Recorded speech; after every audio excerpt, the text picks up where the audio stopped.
अस्सलाम वालेकुम।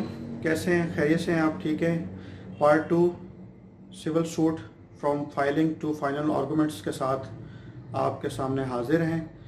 कल जो हमने हमारी पार्ट 1 की जो वीडियो थी उसमें हमने आपको सीओसी ऑफिस में जो डायरी थी वहाँ तक हमने आपको बताया था कि वहाँ तक आपकी इसमें आपकी जब डायरी ब्रांच में आपने अपना जो सूट फाइल करना है वो किस तरह आपने अपनी फ़ाइल सबमिट करनी थी। एक दो चीज़ें उसमें कल जब हमने आपको ये वीडियो रिकॉर्ड कर रहे थे उसमें वो रह गई थी, वो आप काइंडली उसको रिफ़्रेश कर लें कि जो आपने जो ऑर्डर 39 रूल 1-2 के तहत जो आपने एप्लीकेशन साथ लगाई थी स्टे के लिए, उसके साथ आपने एफिडेविट लगाना है साथ, जो कि लाजमी है। बगैर एफिडेविट के कोई भी जो एप्लीकेशन है उसके कंटेंट्स वेरीफाइड नहीं होंगे, उसकी कानून की नज़र में वो हैसियत नहीं होगी।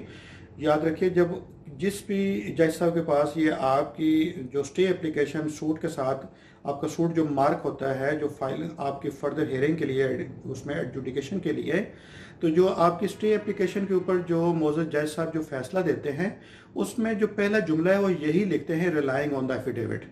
तो इसमें एफिडेविट जो है वो स्टे एप्लीकेशन के साथ बहुत लाजमी है, इसको आपने भूलना नहीं है। और ये एफिडेविट साथ आप लगाएंगे तो उसको आप प्रॉपर अटेस्टेशन उसकी करवाएंगे।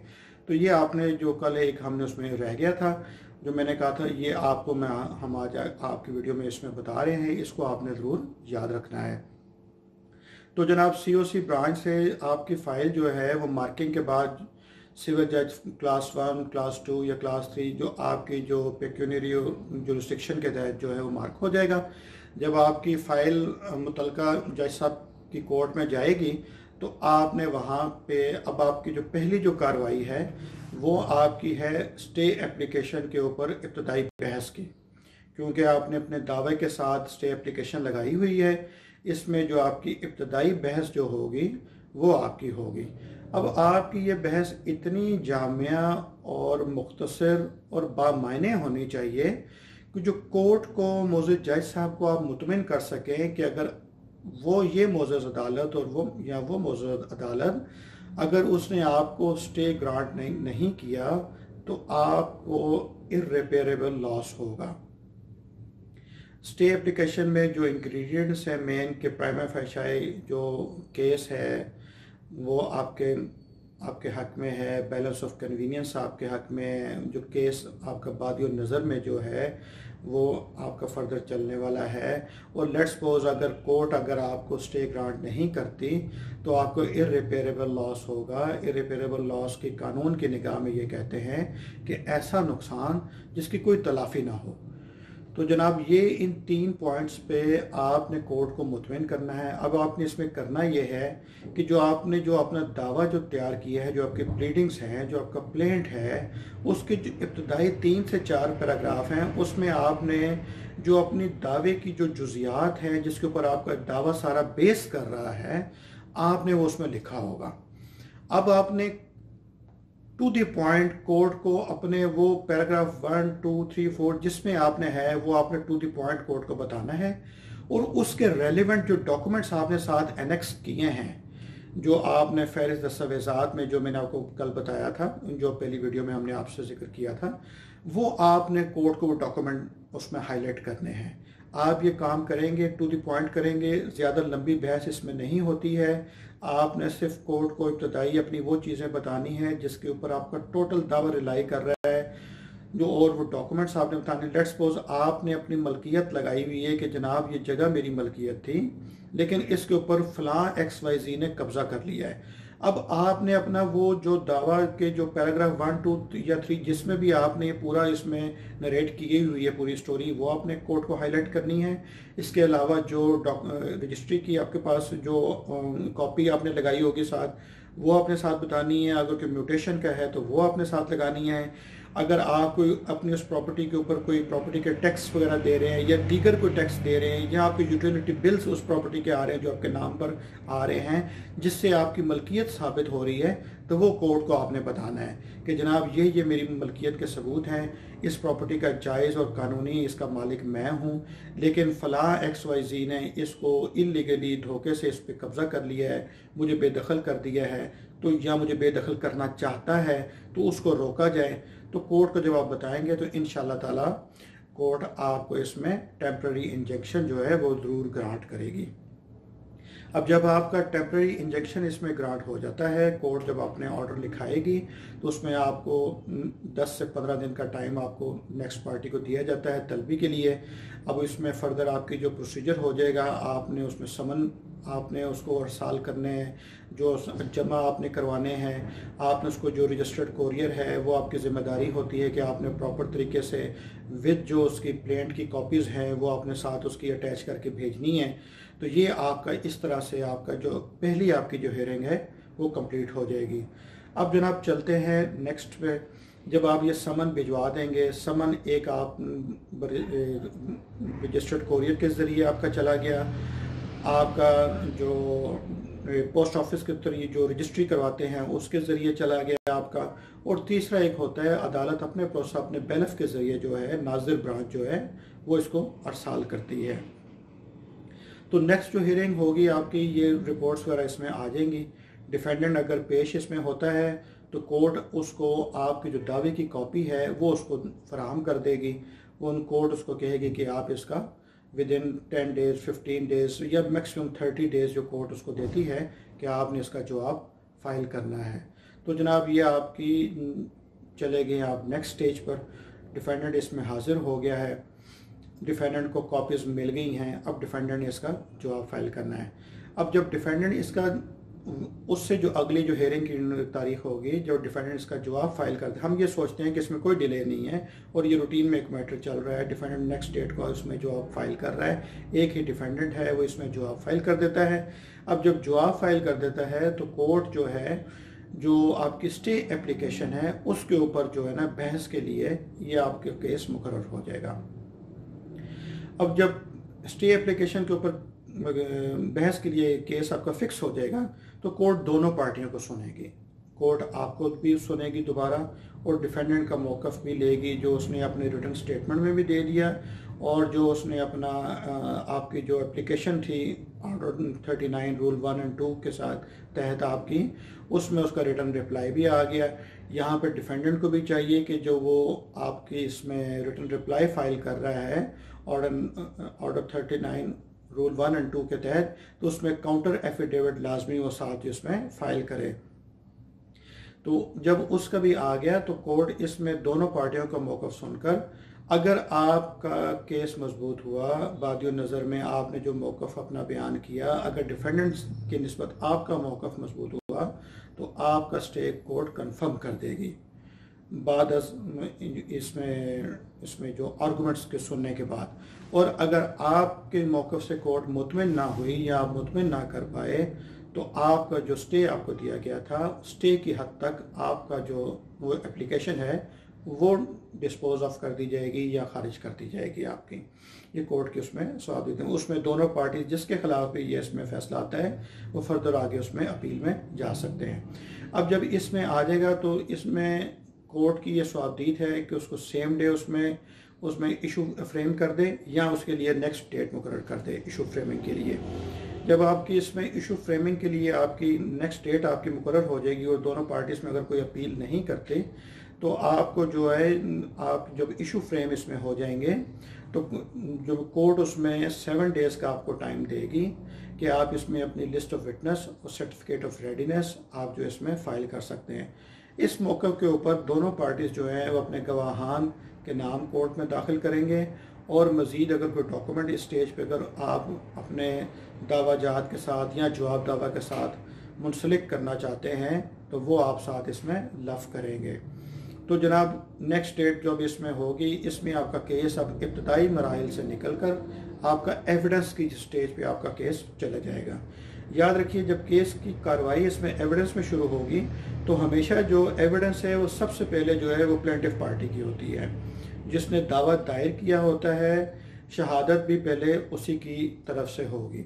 अब मुद्दई अपनी शहादत पेश करेगा। सबसे पहले जो मुद्दई के कौंसल हैं वो मुद्दई की जो गवाही है वो कोर्ट के सामने रिकॉर्ड करेंगे और सेम डे जब आप अपना बयान आप मुद्दई रिकॉर्ड करेगा तो साथ ही जो है उसके ऊपर जो क्रॉस एग्जामिनेशन है जो उसके ऊपर जिरा है वो मुखालिफ वकील उसके ऊपर करेंगे।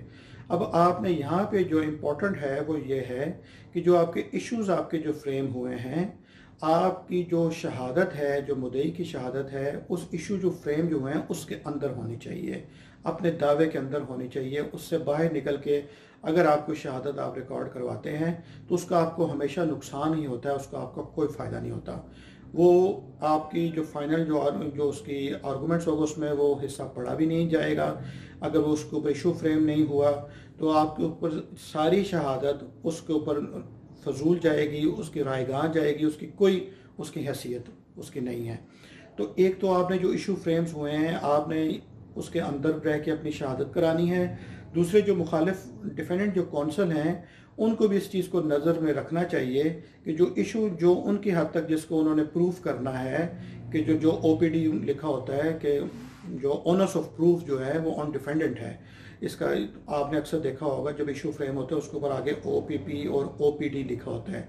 ओपीपी अगर लिखा हो तो उसका मतलब है honours of proof on plaintiff, अगर ओपीडी लिखा हो तो उसका मतलब है honours of proof on defendant. तो जनाब जिसका ऑनर्स ऑफ प्रूफ डिफेंडेंट के ऊपर है वो अपने इश्यूज के हिसाब से क्रॉस एग्जामिन करेंगे। वो कोशिश जो डिफेंडेंट कौंसल हैं उसमें ये करेंगे कि आप मुद्दई की जो शहादत उसने दी है उसके ख़िलाफ़ जो दी है उससे सच उगलवाने की कोशिश करेंगे अगर उसमें कोई झूठ है। जबकि मुद्दई जो है वो कोशिश ये करेगा कि अपने दावे को सच साबित करने के लिए अपने बयान से हटकर ऐसा कोई जवाब ना दे जो उसके दावे को या उसकी हैसियत को, उसकी पोजीशन को उसको कमज़ोर कर सके। यहाँ पर अक्सर हमने जो देखा है जो कोर्ट में एक नाखुशगवार जो माहौल बनता है कि दोनों कौंसल्स जब खड़े होते हैं और जो जिरा हो रही होती है तो अक्सर कौंसल्स के माबैन आपस में थोड़ा सा तल्ख कलामी हो जाती है। याद रखिए आप एक मुद्दई और मुद्दा अलैह के साथ जो पेश हो रहे हैं तो आपने जो उनका मौक़िफ़ है वो कोर्ट के सामने उनको पेश करने का मौका देना है। आपकी इस तरह के तल्ख कलामी से और इंटरप्शन से ना सिर्फ कोर्ट का डेकोरम उसमें डिस्टर्ब होता है बल्कि ये कोर्ट की बाज़ वक़्त जो कार्रवाई है इसमें तअत्तुल का भी बायस बन जाता है और मौजूद जज साहिबान भी बाज़ वक़्त इसमें इसको इजहार नापसंदीदगी से देखते हैं।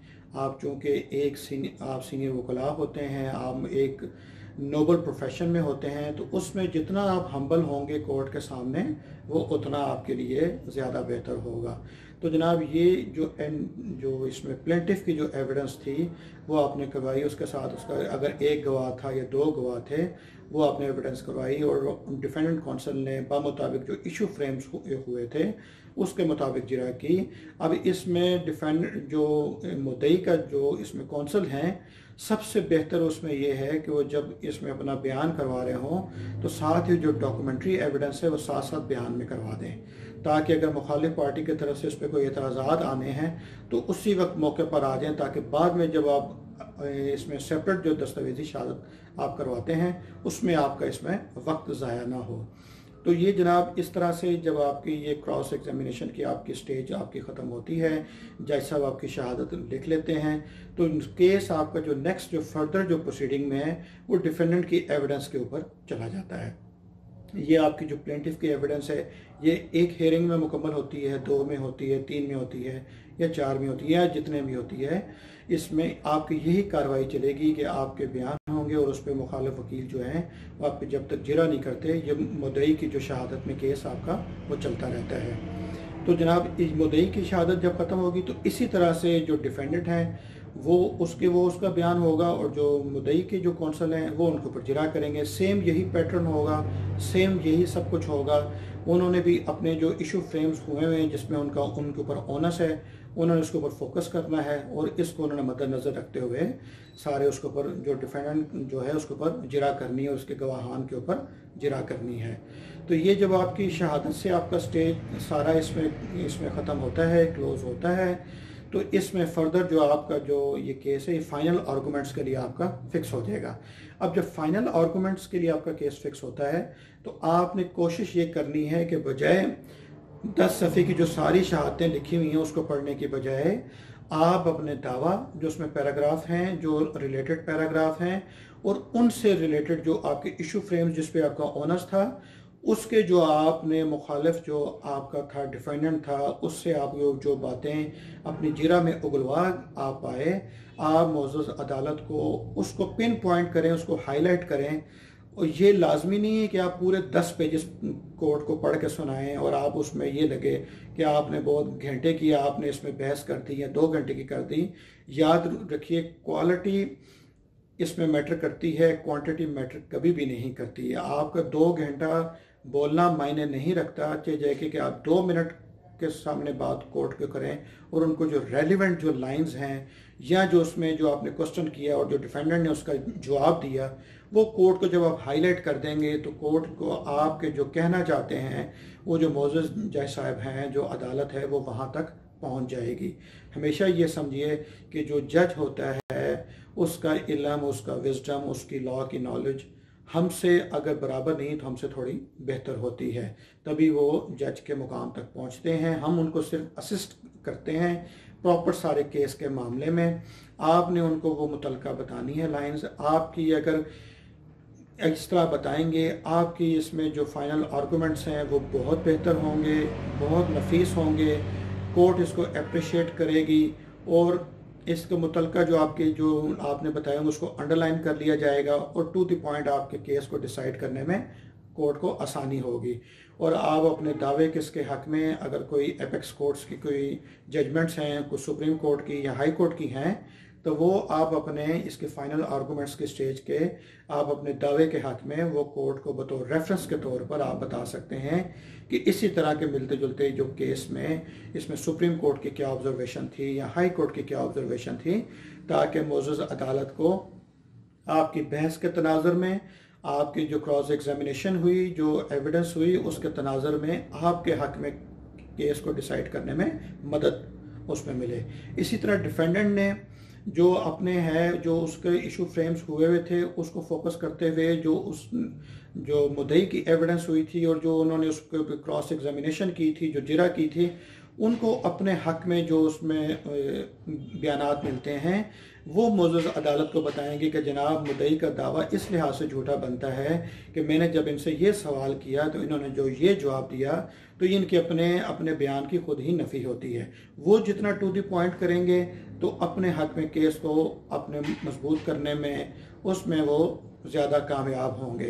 तो आपकी जो फाइनल आर्गूमेंट्स हैं वो बहुत स्ट्रॉन्ग इसमें होते हैं, बहुत बामायने होते हैं और ये एक अहम स्टेज होती है जिसमें आप कोर्ट को कन्विंस कर पाते हैं अपने हक में केस का फैसला लेने के लिए।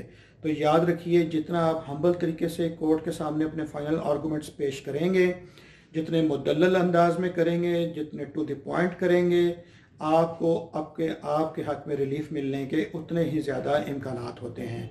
अगर आप बहुत लंबी बहस करेंगे और लंबी बहस में बाज़ वक़्त हमने ये भी देखा है कि रवानी में वकला साहिबान ऐसे भी उसमें जो शहादत के पेजेस पढ़ जाते हैं जो एक्चुअली उनके ख़िलाफ़ जा रहे होते हैं, लेकिन चूंकि वो रवानी में जब सफ़े पढ़ने लगते हैं तो कोई उसमें सीक्वेंस बाज़ को डिस्टर्ब हो जाता है, तो वो बाज़ को अपने हक में जो उनको रिलीफ भी मिलना चाह रहा होता है वो भी बाज़ औक़ात नहीं ले पाते।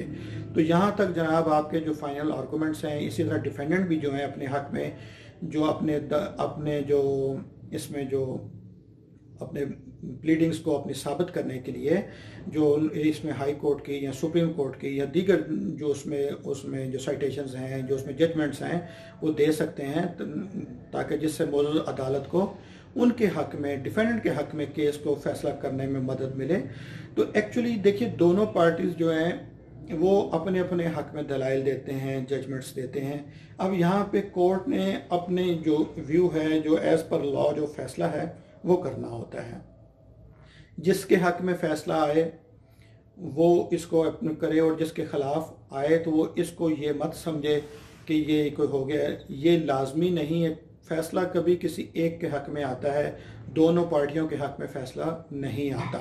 तो जिसके खिलाफ फैसला आता है, बजाय ये कि वो कोर्ट से नाराज़ हो या कोई और हो, उसको चाहिए कि अपनी अपील के में अपने जो उसमें चीज़ रह गई है, जो कसर रह गई है, जो वो पहले इसमें नहीं पूरा कर सका, का, वो अपील की स्टेज में इसके जो लॉ पॉइंट्स के ऊपर जो कोर्ट ने इग्नोर किए, जो miss reading of the evidence अगर हुई, तो वो अपील की स्टेज में आप उसे दूर कर सकते हैं।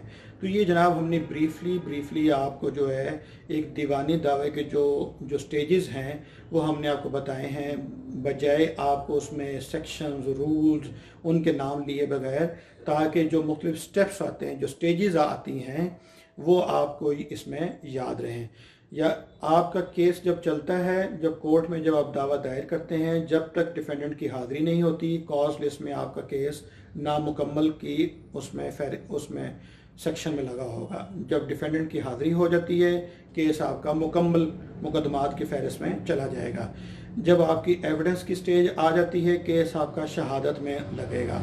तो जब आपकी शहादत कंप्लीट होती है, तो केस आपका बहस की उसमें सेक्शन में चला जाएगा। तो ये आपने नामुकम्मल मुकदमात, मुकम्मल मुकदमात, शहादत और बहस, ये आपकी 4 स्टेजेस आपकी उसमें कॉज लिस्ट में चलती हैं। आप इसमें जैसे जैसे आप ऊपर चलते जाएंगे, आपका नामुकम्मल से मुकम्मल की तरफ, शहादत में, और फिर आपका बहस में आपका केस चलेगा। तो इस तरह से आपका अगर एक डिफेंडेंट हो और मुद्दई एक हो, तो ये आपका चलेगा। और इसमें जितने भी डिफेंडेंट बढ़ते जाएंगे, स्टेजेस यही चलेंगी। उसमें फिर बाज़ वक़्त कुछ आप गवाह होते हैं जो आप तलब भी करते हैं, वो साथ साथ फिर हम आपको मुख्तलिफ जो आने वाले जो लेक्चर्स होंगे, जो वीडियोस होंगी, उसमें हम कोशिश करेंगे साथ साथ आपको इसमें बताते जाएं। तो यकीन मुझे उम्मीद है कि ये जो हमने आपको बताया, इससे ज़रूर आपको थोड़ी बहुत रहनुमाई मिली होगी दीवानी मुकदमात को किस तरह, कहाँ से लेके कैसे स्टेजेस तक, फाइनल आर्गूमेंट्स तक लेके जाते हैं। मज़ीद अगर आप कोई चीज़ उसमें पूछना चाहें, आप हमारे कमेंट सेक्शन में आप हमसे ज़रूर पूछिए। हम कोशिश करेंगे आपको एट अर्ली हम आपको उसमें रिस्पांस करें, आपको रिप्लाई दें। हम आपके लिए हाज़िर हैं। आपको हमारी ये वीडियो पसंद अगर आई हो तो उसको लाइक करना ना भूलिए। और अगर आपको हमारी ये चैनल, जिसके ज़रिए हम आपको थोड़ी सी लॉ की जो मालूमात फराहम कर रहे हैं, अगर आपको ये पसंद आ रहा हो, तो आप इसको ज़रूर सब्सक्राइब करिए।